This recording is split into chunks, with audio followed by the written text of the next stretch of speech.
Bismillahirrahmanirrahim. Assalamualaikum warahmatullahi wabarakatuh.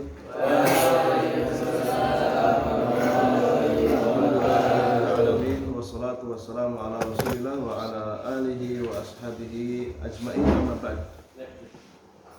Adik-adik, saudara sekalian, seiman dan seakidah, alhamdulillah pada pagi hari yang penuh berkah ini, hari Sabtu tanggal berapa? Tanggal 8 Juli. Hijriahnya tanggal berapa? Tanggal 20 Zulhijjah.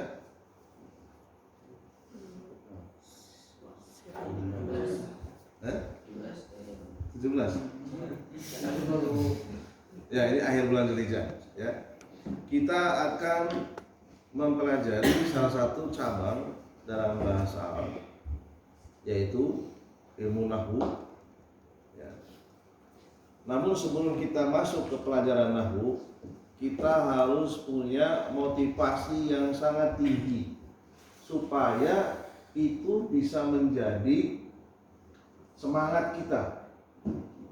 Tak ada alasan kita tidak semangat. Kita harus punya alasan supaya bisa menyemangati kita sampai selesai belajar ilmu nahwu. Paling tidak nahwu dasar kita kuasai. Nanti setelah itu lanjut belajar ilmu sorof. Nah, alasan belajar ilmu nahwu, baik, silakan ditulis. Ini tadi sudah ditulis ya.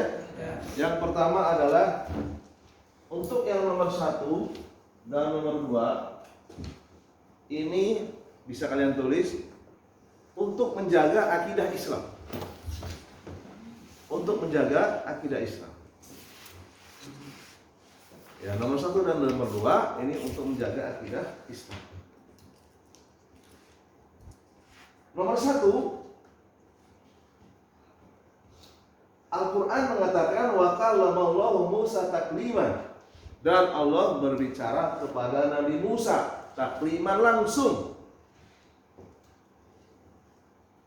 Ini di dalam Al-Quran ada ayat yang berbunyi seperti ini. Orang-orang sesat merubah ayat ini, menolak sifat Allah. Sifat Allah berdasarkan ayat ini kalama, berbicara. Mereka nggak mau.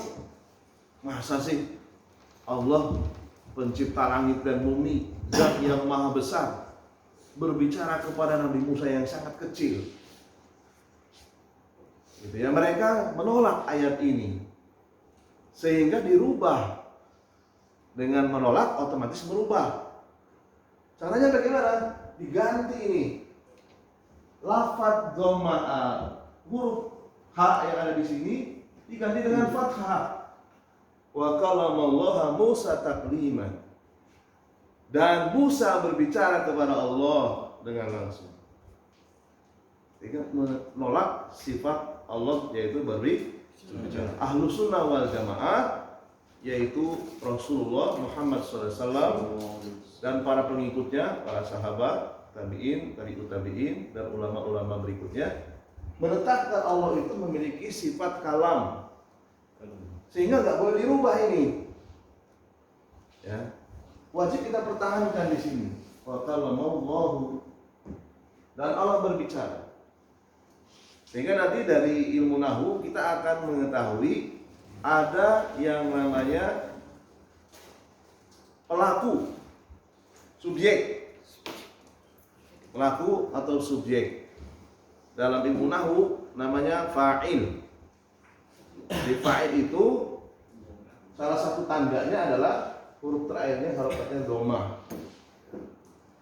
Dhamma. Kita pertahankan itu harokatnya dhamma. Karena lafaz mulia Allah ini sebagai pelaku, sebagai fa'il, tidak boleh dirubah.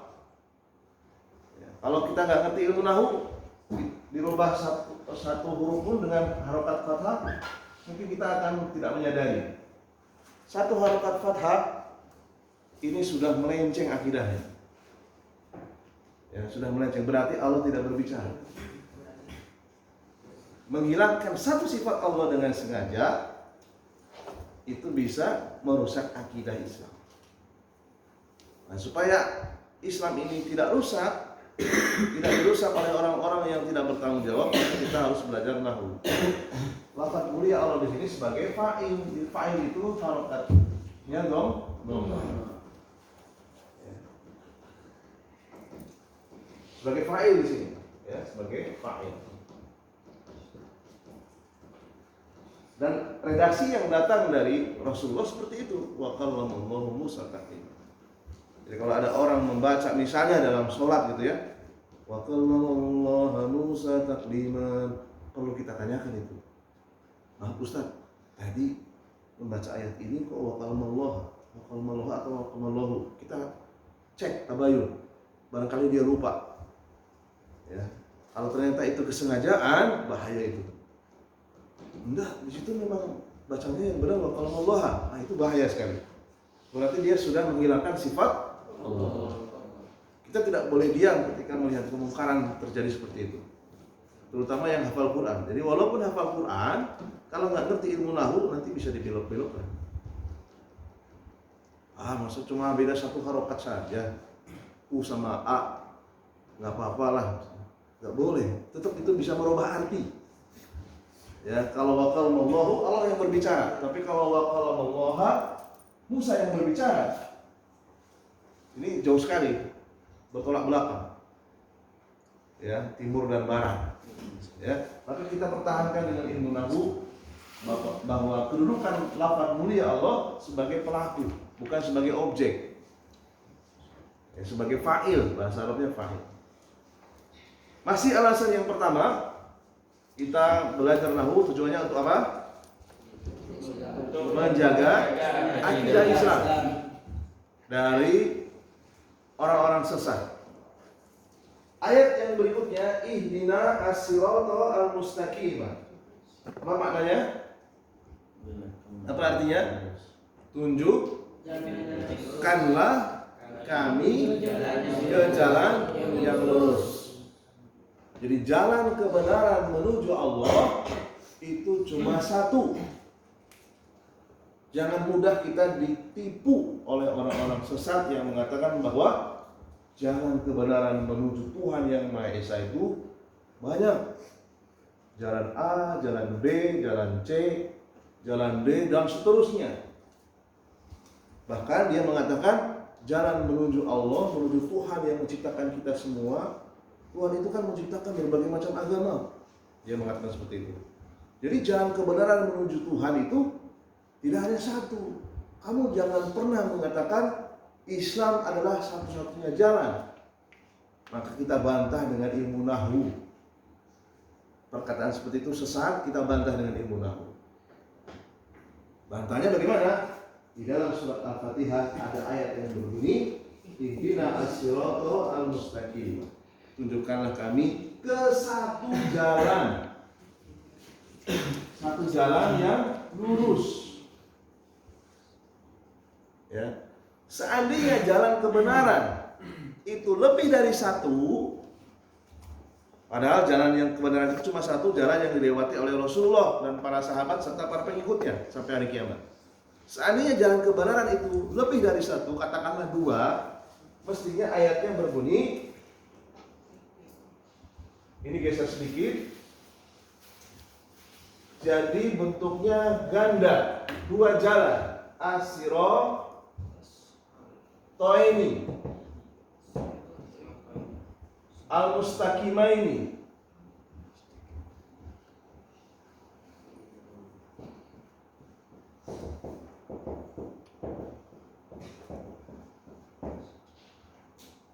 Ini, kalau jalan kebenaran itu ada dua. Ihdina as-sirataini al-mustaqimain.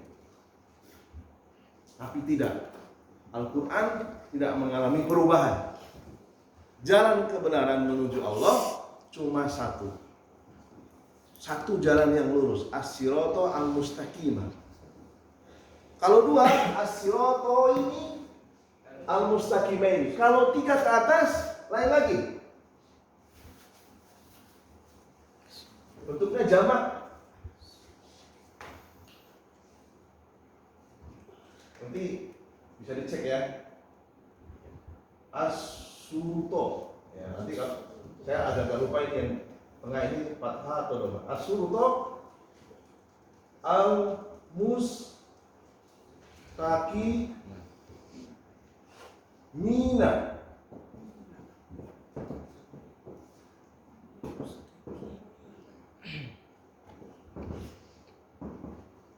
Tunjukkanlah kami ke jalan-jalan yang lurus. Jalannya banyak. Ya. Dulu kalau nggak salah pernah ditanyakan oleh sini dia. Ada seorang budayawan yang mengatakan, ya. Itu budayawan itu yang mengatakan jalan menuju Tuhan yang Maha Esa itu banyak. Itu jelas menyesatkan perkataan.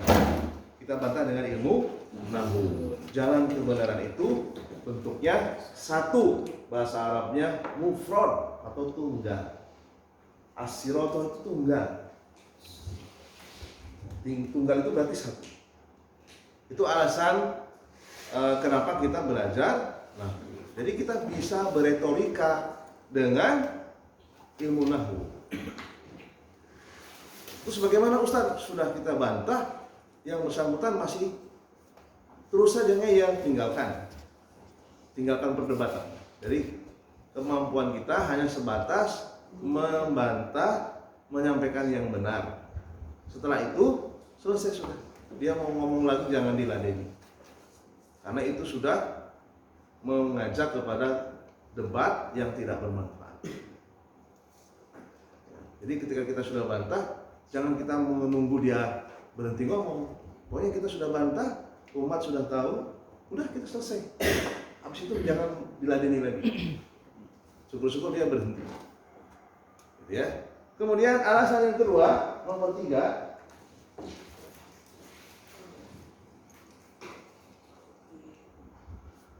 Al-Imam Syafi'i mengatakan, man tabahharo, man barang siapa, tabahharo yang mendalam fi nahwi dalam ilmu nahwu, ihtada ia akan diberikan petunjuk ila kulli al-ulumi kepada setiap ilmu.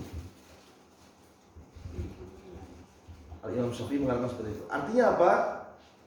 Dengan kita memiliki kemampuan yang kuat di dalam ilmu nahwu, atas izin Allah, insya Allah kita akan dimudahkan untuk menguasai ilmu-ilmu yang lain. Ilmu fikih, ilmu usul fikih, ilmu tafsir, usul tafsir, ilmu-ilmu yang lainnya, ilmu hadis, ya, dan seterusnya. Karena ilmu-ilmu tersebut diabadikan oleh para ulama dalam tulisan bahasa Arab. Terutama yang lebih penting lagi ilmu akidah, ilmu tauhid ditulis dalam tulisan bahasa Arab. Kalau kita nggak menguasai ilmu nahwu, kita tidak akan mungkin bisa mendapatkan warisan Nabi, yaitu ilmu para ulama. Ilmu para ulama ditulis dalam bentuk tulisan bahasa Arab. Bahasa Arabnya gundul, tidak ada harokatnya. Dengan ilmu nahwu akan terbantu. Kira-kira ini harokat terakhirnya apa? Adapun sebelum harokat terakhir, kita akan dibantu dengan ilmu shorof. Jadi dengan ilmu nahwu kita akan bisa menerjemahkan dan kita bisa memperkirakan bunyi harokat huruf terakhir. Ya. Baik, ini dihapus, kita langsung masuk ke teori. Teori nahwu.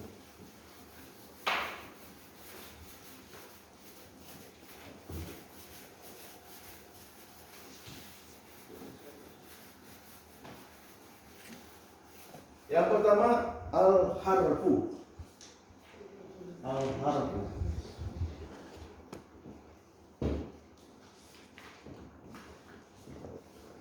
Al-harfu. Supaya transfer ilmunya cepat, saya tidak akan menuliskan teks Arab ya, langsung terjemahnya saja. Ya, karena kan kita yang paling penting paham dulu. Ya, nanti kalau sudah paham, mau langsung ke kitab aslinya, insya Allah lebih mudah. Huruf adalah, bisa kalian tulis sendiri. Huruf adalah wa ma yatarakabu minhu al-kalimatu.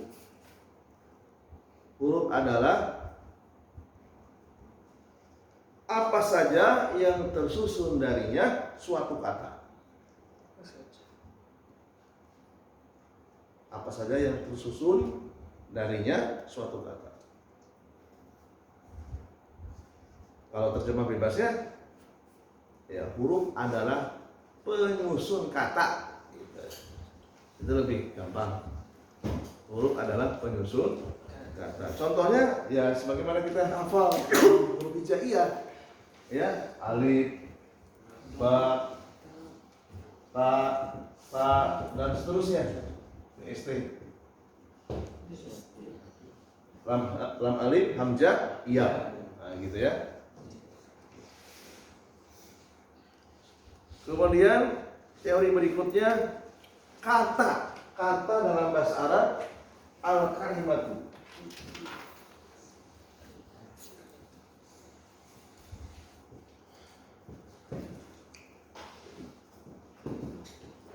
Al-kalimatu.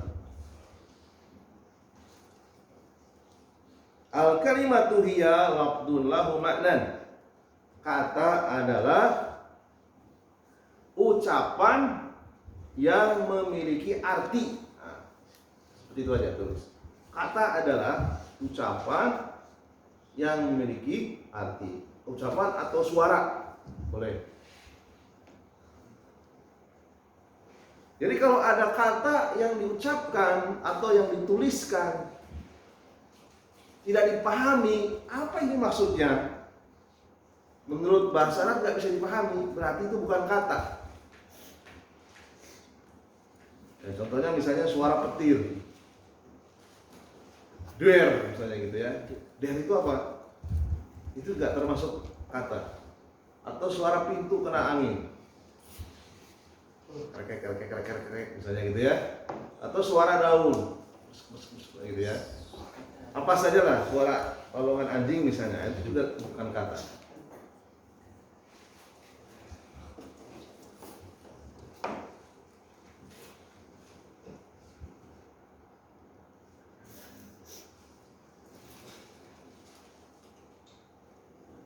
Contohnya, saya ambil dari buku ini dulu. Sekolah, apa bahasa Arabnya? Madrasatun. Sin apa? Sin biasa apa sin titik tiga? Sin biasa. Madrasatun. Sekolah. Kemudian buku catatan. Kitabun. Daftarun. Alat gambar. Mirsamun. Silakan tulis sebagai pengayaan kata-kata.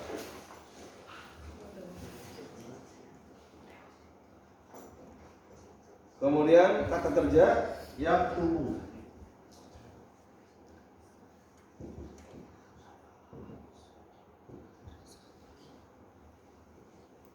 Menulis, membaca, yaqra'u.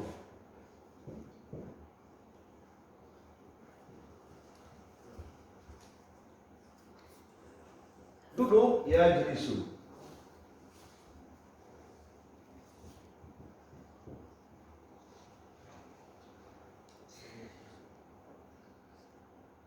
Kemudian huruf ma'ani di atas ala. Dengan di. Dari an. An Abi Hurairah, dari Abu Hurairah. Dari pasar, minasuk, min. Minal masjidi, dari masjid. Di dalam, fi. Kalau ada yang ketinggalan, acukan tangan yang mana yang belum. Sekolah, buku tulis, alat gambar,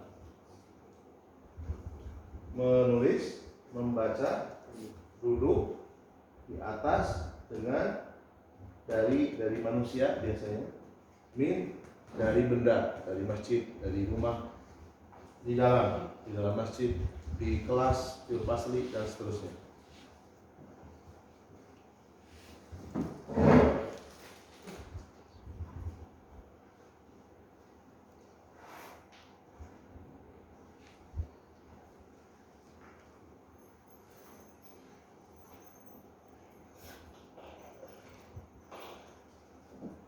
Sudah berapa menit? 20 menit. 20 menit ya. Selama sarapan jam berapa sarapan? Jam 6 lewat.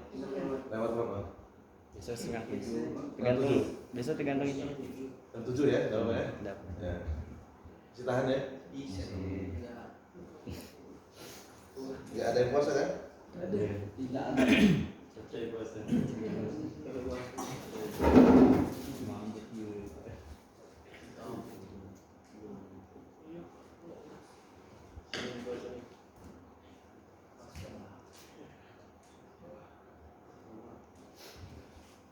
Kita coba integrasikan ke kitab yang kita pelajari di malam Jumat kemarin supaya kita nambah kosakata. Ya. Jadi cara tak sadar kita sedang membaca kitab.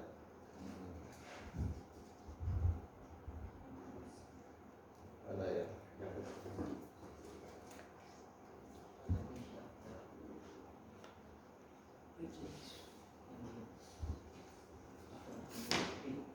Masih nulis? Sudah selesai semua? Silakan.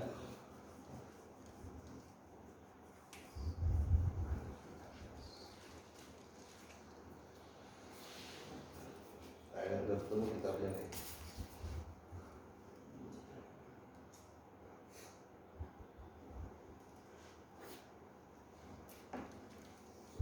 Kita masukkan sedikit-sedikit kitab yang kita bahas.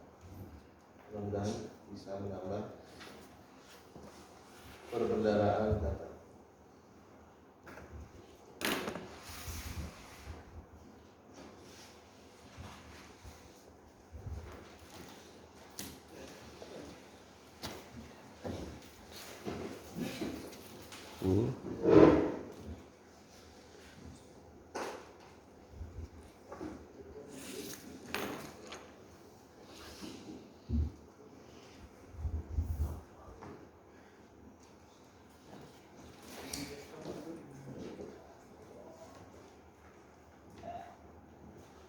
Nah ini, ya.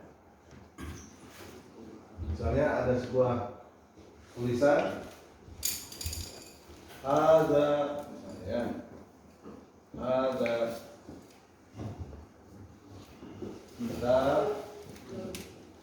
kitabu, judulnya Syarhi Al-Qawaidil Arba'in. Ini sudah ya? Al-Qawaidil Arba'in. Kita nambah produk dari kitab yang kita pelajari. Hada kitabu syarhi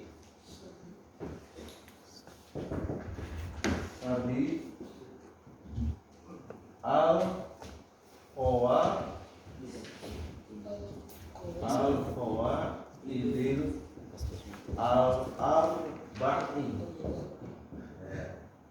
Agak panjang sedikit karena ini yang kita pelajari setiap malam Jumat. Ini kitab yang berjudul Penjelasan Kaidah 4. Ya.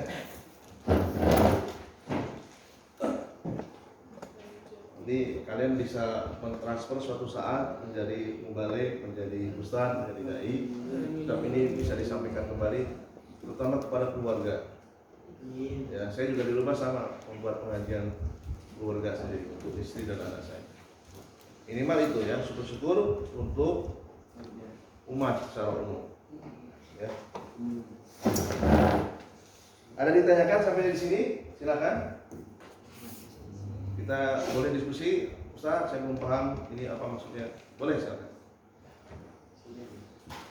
Ya.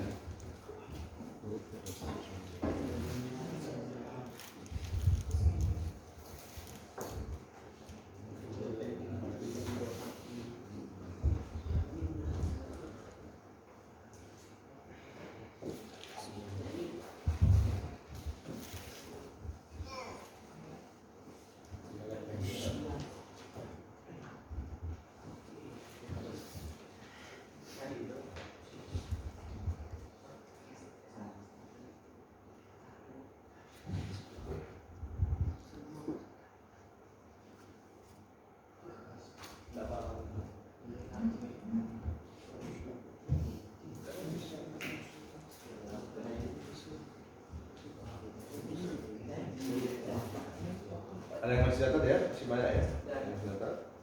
Kemudian kita tambah berikutnya tadi huruf, kata, kemudian berikutnya kalimat sempurna. Kalimat sempurna. Bahasa Arabnya al-jumlatu al-mufidah. Al-jumlatu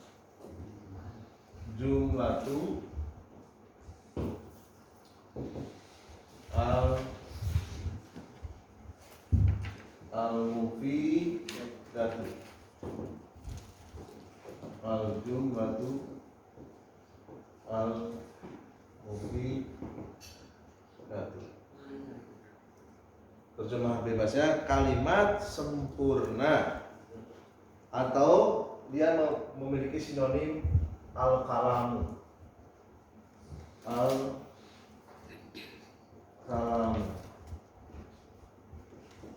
Sama ini al-kalam. Jadi kalam itu kalimat sempurna.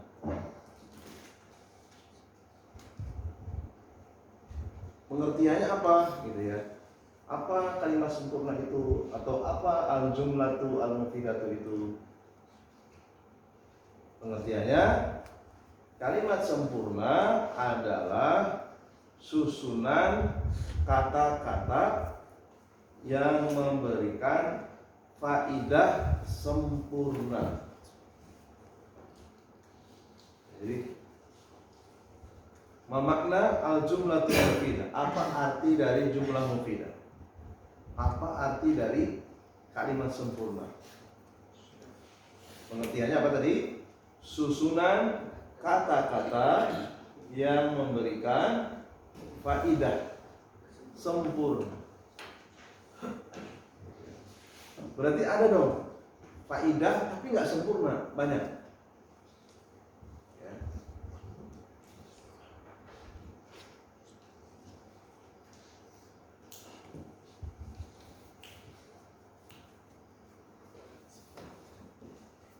Contoh kalimat sempurna kita ambil dari kitab dulu.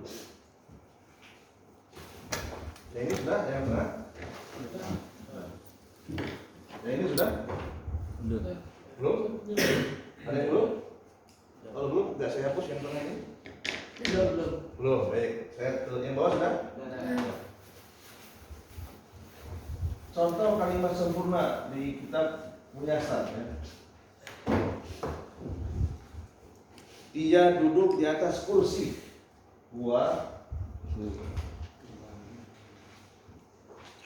Ya jelisu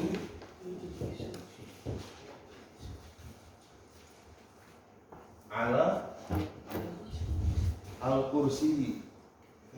Kursi.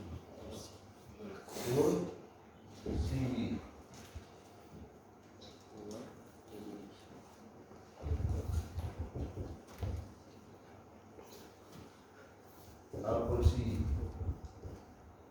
Dia laki-laki sedang duduk di atas kursi.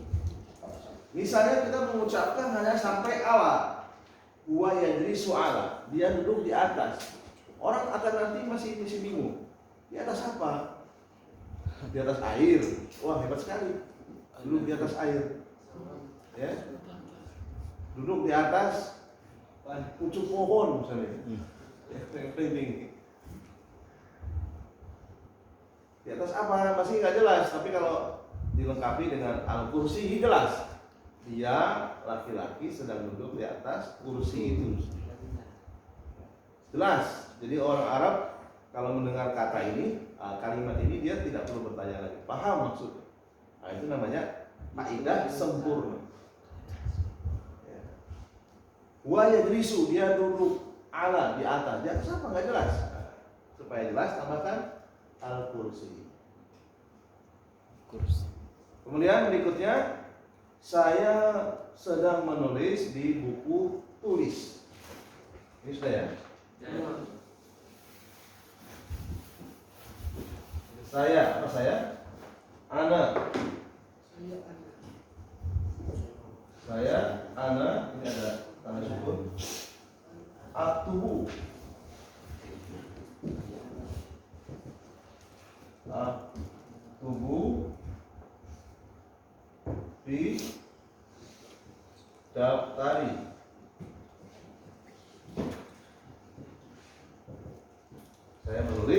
buku catatan.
Contoh berikutnya, Ali sedang sakit.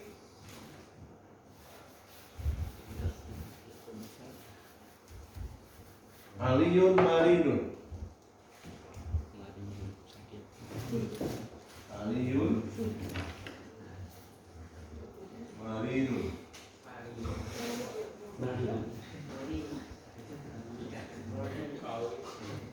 Aliun maridun. Ahmad seorang guru.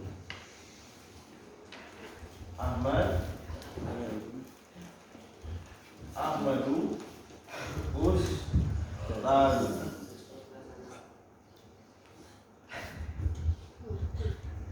Ahmadu Ustaz. Dia orang yang kaya. Dia laki-laki orang yang kaya.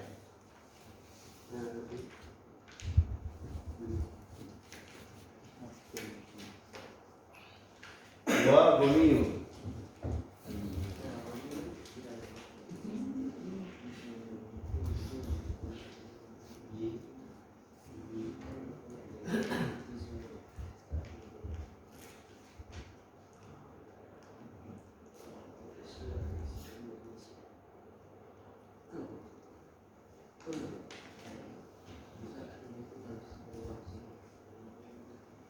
Kemudian satu contoh lagi kita ambil dari kitab yang sudah kita pelajari dalam kalimat yang agak sedikit panjang tapi tidak terlalu panjang.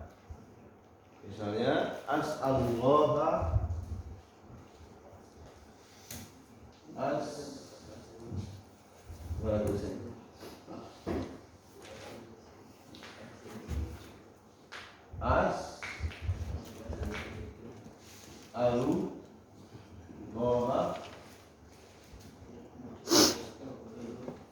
disingkat ya, meskipun sini ada lain panjang. As'alullah tadi, pembalas tadi an yatawalla, an yatawalla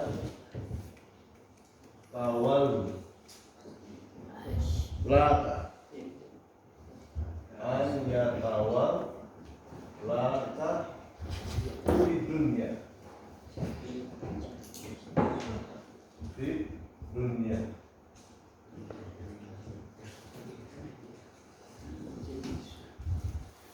Di dunia wal akhirah.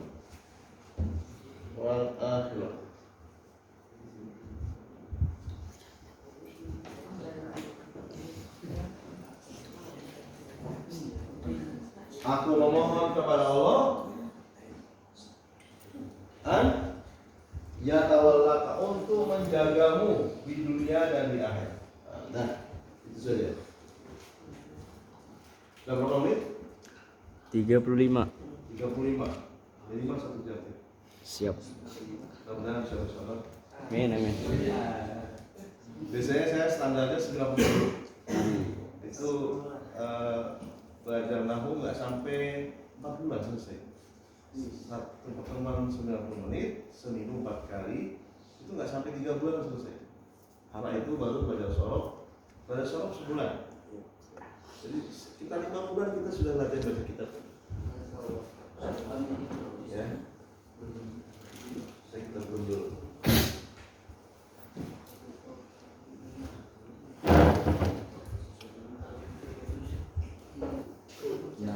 Ini dengan yang kelebihan mencatat, kalian tidak perlu beli kitab ini.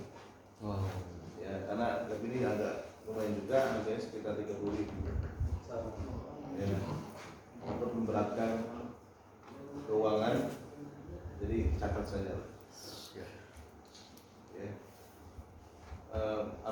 Melatih keterampilan menulis. Saya juga sebetulnya tulisan saya ini nggak terlalu bagus, kaku tulisannya. Karena memang saya bukan ahli dalam menulis. Tapi paling tidak bisa dibaca, ya, bisa dibaca hurufnya. Ya.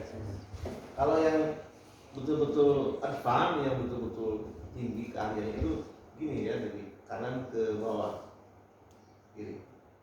Huruf pun begitu. Jadi jangan kebalik.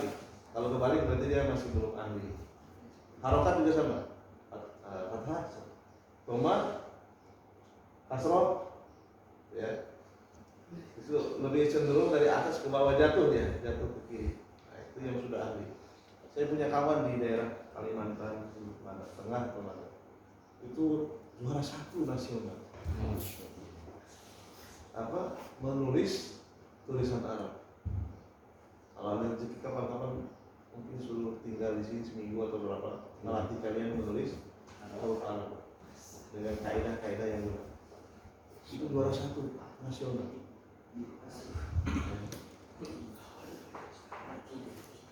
Ustadz aja belajar dengan beliau. Jadi memang sudah ahli betul nulisnya. Cepat sekali nulisnya. Kalau saya kan masih dia lagi, karena memang saya bukan ahli. Tapi paling tidak kita bisa membaca apa yang ditulis di depan. Bidap dari ini kurangnya. Silakan kalau ada yang kurang harokat, sampaikan nanti saya lengkap. Ustaz itu bacanya apa? Atau salah huruf boleh silakan diberikan masukan.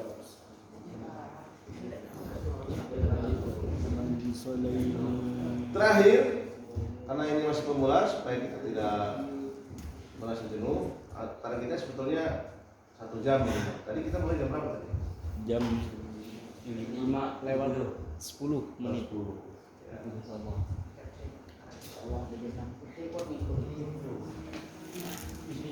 Terakhir atau tambah sedikit lagi. Ya. Baik, berikutnya sudah. Saya Inggris.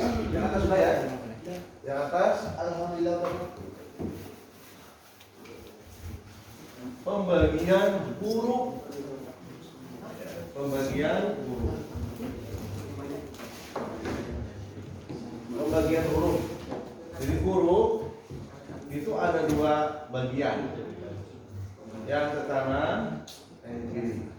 Yang ke kanan namanya huruf mabani.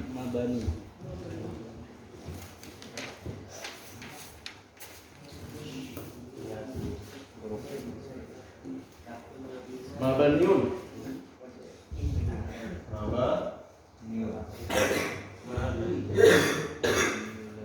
Yang kedua, ma'ani.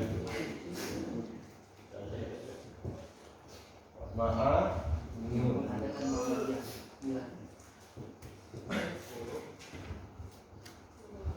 Ada 2.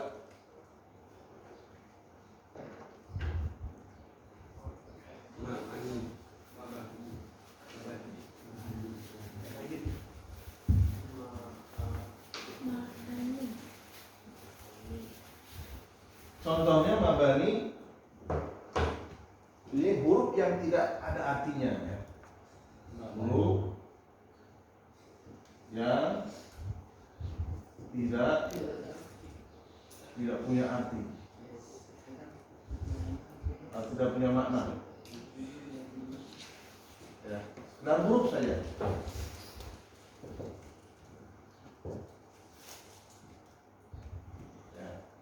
Huruf ma'ani ini yang punya arti, punya makna. Contohnya wa itu artinya dan. Contohnya fi, au atau, summa kemudian.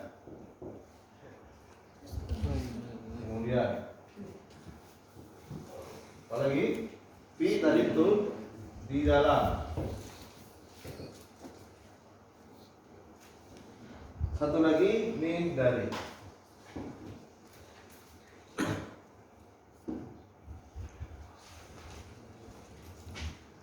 Kemudian sebelum kita tutup, satu pembahasan lagi selesai.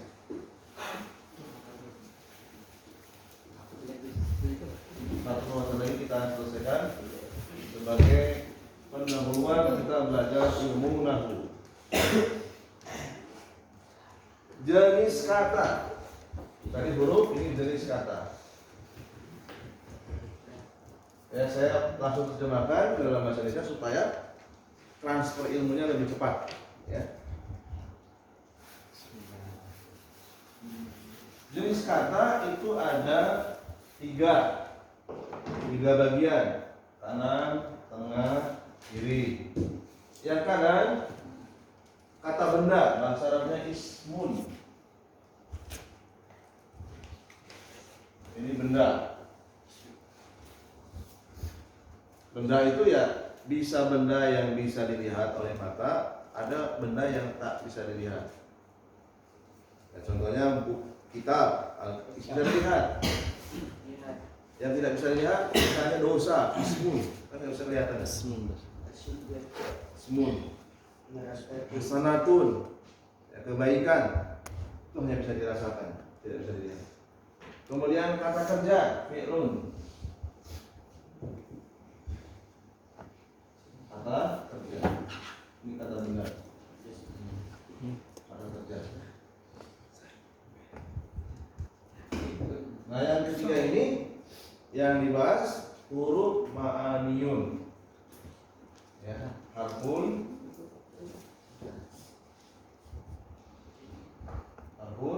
ma'aniyun. Huruf ma'aniyun. Contohnya yang tadi ya, ini bisa dipindahkan. Contoh yang ini bisa dipindahkan. Nah, contohnya ke sini.